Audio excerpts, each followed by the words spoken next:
आपन सब भावुवे जे मु बेसी खाई दउची से मोटा हो जाऊँगी आपर मु खाइबा पूरा कंट्रोल करदेमी पूरा अल्प टिके खाइमी जब मोटा हेमी 15 दिन भितर पतला हो जमी मु भावे किंतु सेटा आम घरे केबे हेई पारेनी काहेकि ना मो बो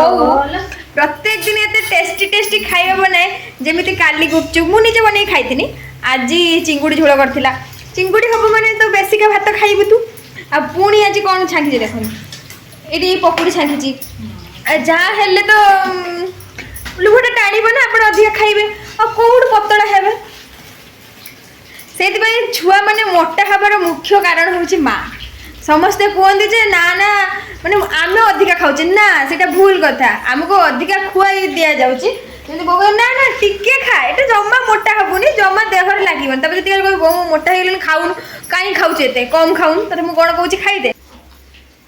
ये कथा से मुझे डेर नक पकड़ी गुटा खाईदिए।